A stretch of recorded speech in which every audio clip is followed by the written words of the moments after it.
Yeah, this movie gave me an asthma attack, a panic attack, and a heart attack. It was just so much.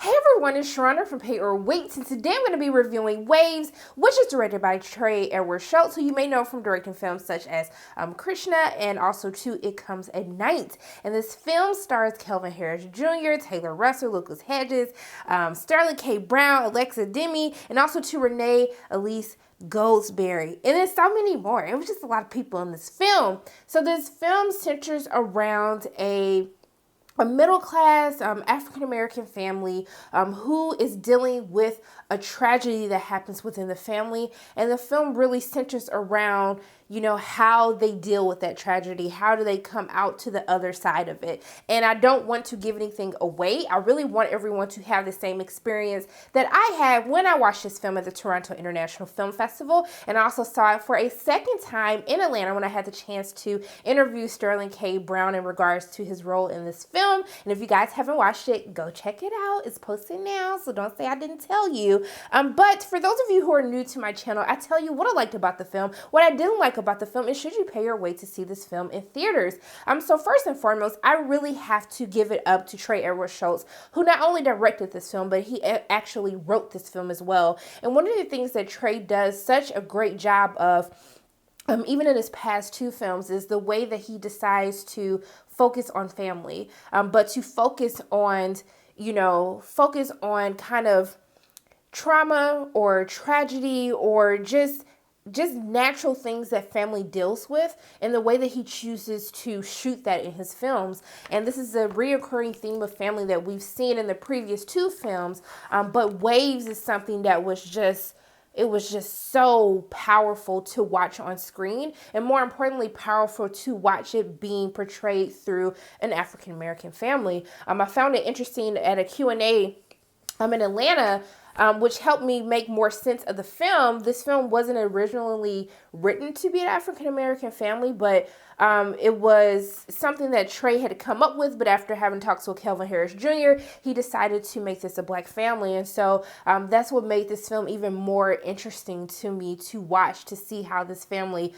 deals with the things that come their way. But I will have to also say, from his direction, there's a shift in how he shoots, like an aspect ratio. There's a shift that happens in the film that really keeps you just engulfed into what is happening. I was literally on the edge of my seat, like, oh my gosh, I feel like I am actually a part of what is happening right now. And I really have to give that to the direction, but also to the cinematography. But can we talk about this playlist? The music was like bumping. I was like, Trey, I didn't know you had all these like bangers on your playlist. But I think a lot of people will love the musical choices that were made throughout the course of this film. I was just like, okay, I was just bopping my head along. I was like, I am feeling this. But I have to go into the performances, because the performances is also a huge part of what really sells this film. And I gotta start with Kelvin Harris Jr. If you guys do not know who this young man is, you are doing yourself a disservice.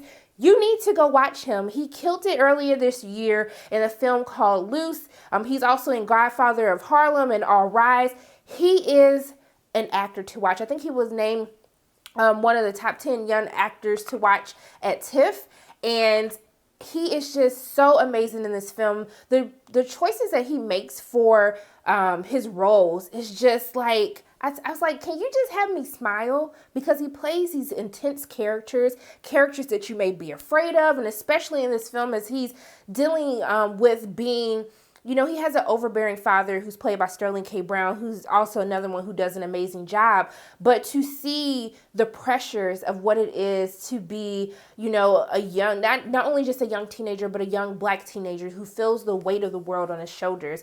And I think is one of the things that I've really been speaking to, that I love that films are really focusing on, is we really don't talk about the young black experience for those children who, you feel as though you have to be the person that that does the best. Like, you're not only doing this for yourself, but you're doing this for your family. Your family has these expectations, and we never really get to analyze or get to see in film, what that does to young teenagers. How do they deal with that? Like, feeling like you have to be the best at all times. Like, there is no mistakes that can be made. And we really see this in this character who's a wrestling student, trying to get into college, trying to get scholarships. And so we see how all of those pressures kind of lead him down a dark path to make poor choices. And we really see how those choices not only affect his character, but how those choices affect his family going forward. And so I just thought that he did a phenomenal job. He's such a great actor. I really need people to be talking about Kelvin Harris Jr. for like the award season, for Loose, for Waves. He is just such an amazing young actor. I cannot wait to see what he has in store for us. But Sterling K. Brown, he's not in the film a whole lot, but for the scenes that he's in, I was just like, wow. The way that Sterling has played so many different dads. We see him on This Is Us. He was in Army Wives.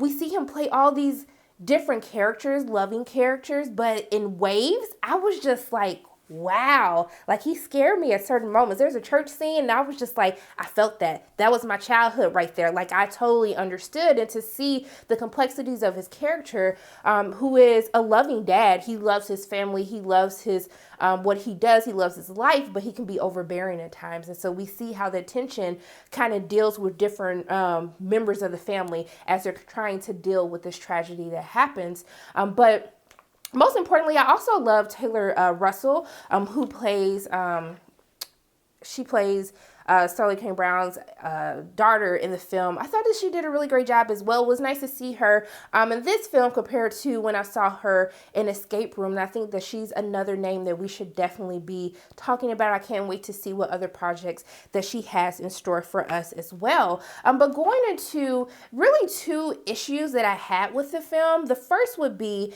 I would say that this movie feels like two different movies. My first viewing, I was just like, the first hour 15, I was like, yes, I felt that. The tension was there. The suspense was there. They did a really great job of fleshing out these characters to make you really care for the family. So when tragedy happens, you feel it even more than what you would have because you're invested in where these characters are going. But then we kind of switch into a different mood when we really deal with how the family processes this tragedy and how they're trying to move on or trying to just deal, and go day by day. And I think that for the first viewing, I had an issue with that. I felt as though the tone completely shifted. It kind of took me out of it. As I said, I was on the edge of my seat. And then I was just like, like, this is fine.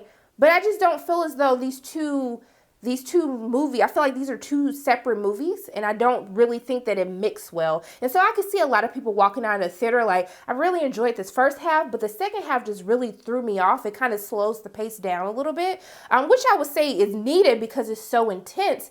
But the first viewing, I was just like, I don't know if I necessarily like this film.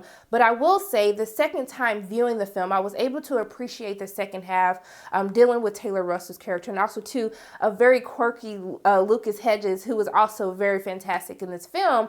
And I think that is very important to appreciate because we always watch things that really deal with tragedy, that deal with kind of this loss or deal with this just this craziness that happens, but we never really get to see how people pick up the pieces. We never look at how these circumstances affect those surrounding, not necessarily the characters who the tragedy directly deals with. And so I would say the second viewing, I did appreciate it a lot more, and I actually enjoyed the film a lot more than what I did on the first viewing. But also too, I think that you can tell that this film originally was not written for it to be a Black family at the forefront. There's certain choices or things that the kids do or some of the parents do. I was just like, I don't know if this necessarily makes sense that this was a Black family, that they would necessarily be doing the things that they are doing. But I do appreciate that this is a film that kind of looks into the modern Black family, especially with, young teenagers, even as myself, that grew up around like in a white world. I mean, we grow up in a white world, but the schools I went to was predominantly white. I wasn't around, that many Black kids, even in college, the same thing. And so I do find it intriguing, but sometimes I felt a little disconnected because I was just like, there is no way that a Black a Black child, a Black parent would handle this situation like this. So it kind of took me out of it as well. But overall for me, I think that Waves is, you know, a beautiful yet horrifying look into the modern family in America that really deals with family trauma. It deals with love. It deals with loss and trying to pick up the pieces and really just move forward in life. And I think that Trey did a really fantastic job with this film. I think that a lot of people will enjoy it. I think there's a lot of different themes that the characters deal with that a lot of people can relate to. And so what I would tell you guys to do with you and your coins, I would tell you guys to go pay to see this film in theaters. It's 2 hours and 15 minutes. It's an intense 2 hours and 15 minutes. But I think it's worth your money. I think people will be satisfied. I think if people aren't satisfied, it will probably be with the two things that I pointed out. But for me, those are pretty much my thoughts on Waves. As always, my name is Sharana from Pair of Weights. And if you like what you saw today, make sure you hit the like button, hit subscribe, share this video with your friends, and make sure you hit the notification bell. And I love you guys 3000. I'll see you soon.